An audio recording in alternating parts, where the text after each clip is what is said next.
have been pressing our Republican colleagues for months to deal with the healthcare crisis that they have created. And in a matter of just a few weeks, tens of millions of Americans who live in every single state across this country are about to experience dramatically increased healthcare costs. In some instances, premiums are going to increase by $1,000 or $2,000 per month. How is that acceptable in the United States of America, the wealthiest country in the history of the world? That because of congressional inaction, people are going to go bankrupt medically or will be unable to see a doctor when they need one, when their families need one, or when their children need one. House Democrats are going to continue to press our case. 214 Democrats, every single House Democrat, supports legislation to extend the Affordable Care Act tax credits and has signed a discharge petition to force an up or down vote. All we need are 4 House Republicans, just 4. There are 219. All we need are 4 to join us. Keep your word to the American people that you are not going to let the Affordable Care Act tax credits expire. Questions? What are you hoping to get in terms of information from this Gang of 8 briefing? What do you hope to share? And just follow up to that, there's a provision in the NDAA that restricts some of the Pentagon travel budget if the video of that double tap strike is not released. Do you think that is an appropriate leverage point to try to force the hand of the Secretary? The full video of the double tap strike should be released to the American people so that the American people have an opportunity to determine for themselves whether that strike killing people who was shipwrecked and by all accounts were not presenting any threat to American military personnel, whether that kind of seemingly extrajudicial killing is consistent with American values. If Pete Hegseth and the administration think that their actions are justifiable, what are they hiding from the American people? Release the video. Thanks, Leader Jeffries. Outside of health care, what would Democrats do differently from Republicans in an effort to lower prices? Well, here's what we should do. We need to get rid of the Trump tariffs. And we cannot be confident that the Supreme Court will actually follow the law, because rarely during the Trump presidency have they done that. Instead, they've just bent the knee to Donald Trump and his extreme agenda over and over and over again, notwithstanding the fact that lower courts and judges appointed by Democratic and Republican presidents have consistently tried to rein in Donald Trump's extremism, only to have the Supreme Court reverse course, as they just did in supporting a racially gerrymandered map in Texas. So what House Democrats will do immediately to try to drive down costs is to eradicate the Trump tariffs as they've currently been put into place. Why?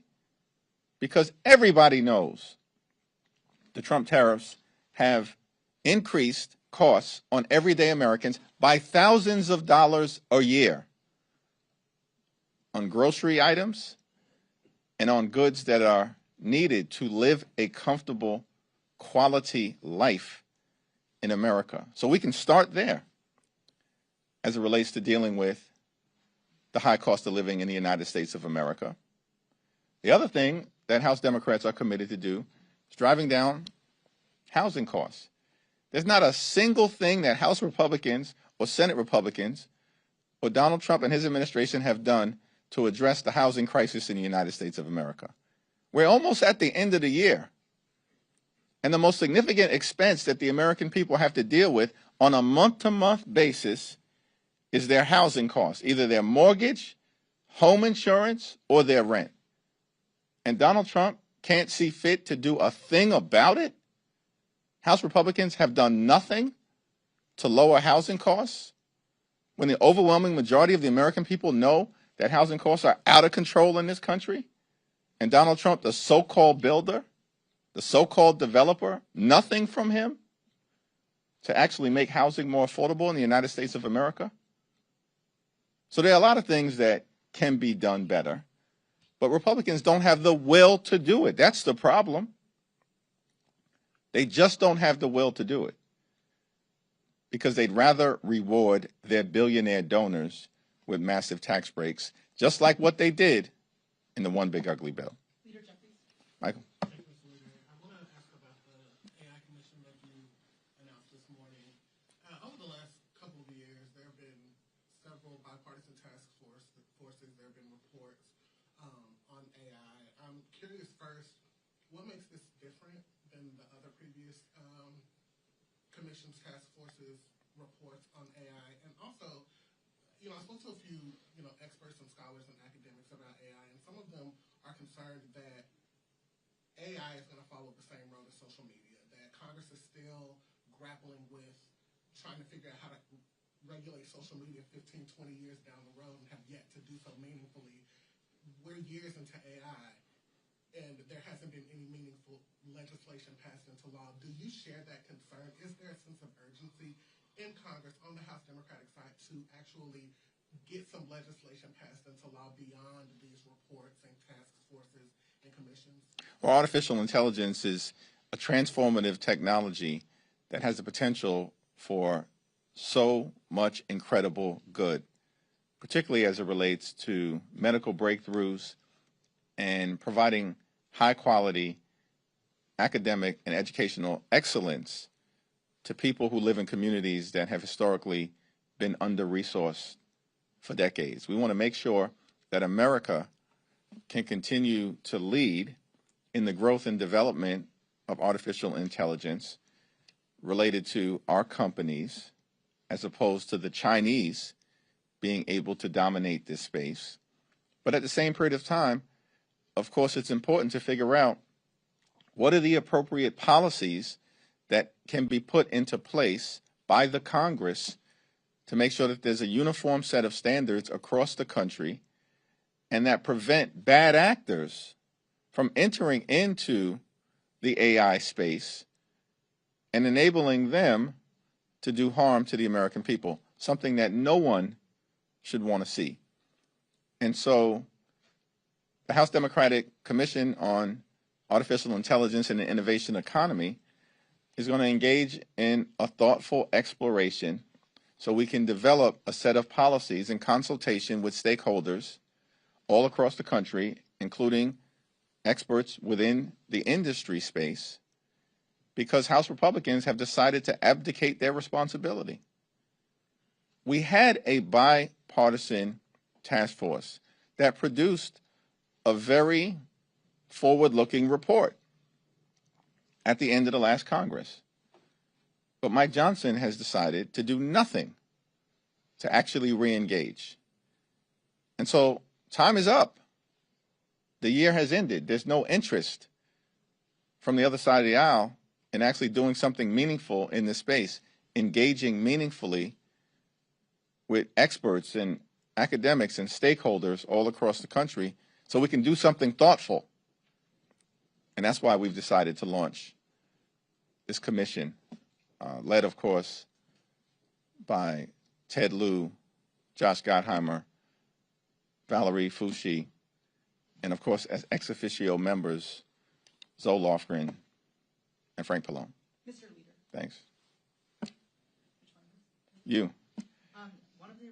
One of the most outspoken members of your caucus. But with that voice, I hope you have a very thoughtful question. Yes, very thoughtful. One of the most outspoken members of your caucus, Jasmine Crockett, announced a run for Senate on Monday. I'm curious what you make of that. I haven't talked to Jasmine this week when she made the final decision to move forward, but she's an incredibly talented individual, a hard worker, and a fighter. She's going to be a very formidable candidate. Thanks. Second row. Another question on AI, actually. President Trump has indicated that this week he's restrict states' abilities to regulate AI. Republicans in Congress tried to do a version of this over the summer with the reconciliation bill. The NDAA recently was talked about. I'm curious, just broadly, what you think of that idea. Do you think it's appropriate to try to preempt state-level AI laws in the absence of a more comprehensive federal framework? Well, the Donald Trump my way or the highway approach on all the things, including artificial intelligence, is not in the best interest of the American people, and it's not even clear that he's got the lawful authority to do it. And of course, that's been the case over and over and over again. But Republicans bend the knee to Donald Trump. They just function in a cult-like fashion. And so as a result, what we've seen is Congress, in so many different areas, has advocated its responsibility to actually serve as a separate and co-equal branch of government. And instead, what Republicans do is that they just function as a reckless rubber stamp for Donald Trump's extreme agenda over and over and over again. And so in this particular area, artificial intelligence, with its transformative potential to really bring a lot of societal good to the American people, while at the same period of time, Congress having a responsibility to make sure that we can prevent bad actors from harming everyday Americans, we need Congress in the game. And on the House Republican side, they refuse to do anything thoughtful, common sense, or bipartisan. And that really is the reason why we've launched this House Democratic Commission. Thanks. On ACA subsidies, we know you want a 3-year clean extension, but there is another plan out there introduced this morning by Fitzpatrick, Golden, others, bipartisan. It's a 2-year with some eligibility limits. Is that something that you could support? And secondly, Mr. Fitzpatrick says he's got a discharge petition he's ready to unveil on that bill. Would you sign that discharge petition if yours remains at 2 votes? There's one discharge petition that I'm committed to at the moment, and that's the 3-year extension of the Affordable Care Act tax credits, which currently has 214 members of Congress on it. So all we need are 4 Republicans to join us. I haven't had an opportunity to review the legislation being put forth by Representative Fitzpatrick and Representative Golden. Of course, I'll take a look at it to see if there's anything meaningful there as it relates to a path to getting something done. But many of my Republican colleagues talk a lot, but they don't produce anything.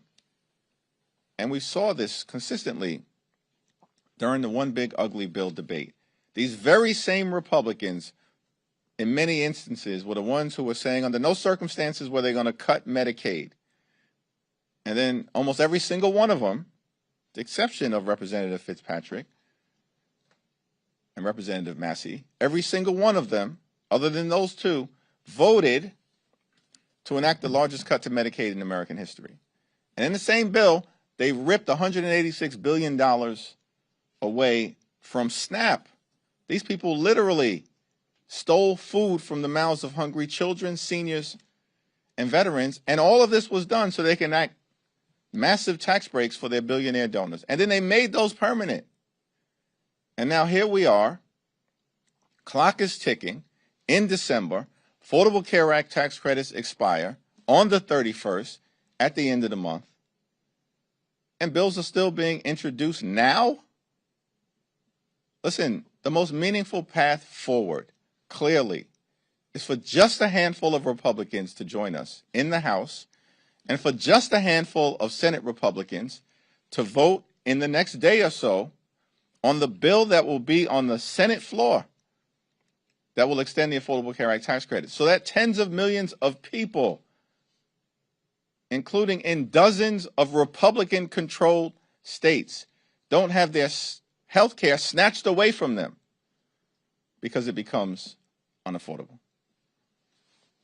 Thank you, Mr. Leader. 2 quick questions. One, as Democrats look to retake the majority in both chambers, are you planning to make an endorsement in the Texas Senate race? And 2, yesterday, Congresswoman Crockett said that she won't need to win all the Trump voters in order to win the Texas Senate race. And given that state is dominantly red, would you say that it's vital that any candidate projects their message across the board to every single voter in order to win the state? Well, I think I'm obviously focused on the House, not the Senate, and we're only 3 seats short of taking back the majority, and we are going to take the majority back in the next Congress. The Republicans have been a disaster. They're totally on the run. They failed the American people. The cost of living is out of control. Democrats are the only group of people in this town and across the country actually interested in dealing with the affordability crisis. That's where our focus will continue to be. Donald Trump and Republicans don't even think that there is an affordability crisis. I mean, Donald Trump had the nerve to call it a hoax and a scam. Think about that. This guy just regularly lies to the American people. The same person who ran on affordability last year when he was trying to convince the American people to vote for him, and even said along with Republicans that they were going to lower the cost of living on day one, now says there is no affordability crisis. To me, that's what the American people are concerned about. Which party is actually committed to making their life better? That would be us, Democrats, as demonstrated last month in the off-year elections all across the country, which is why Democrats decisively won up and down the ballot. In terms of what's happening in Texas in the Senate race, before anyone gets to the general election, obviously there's going to be a competitive primary.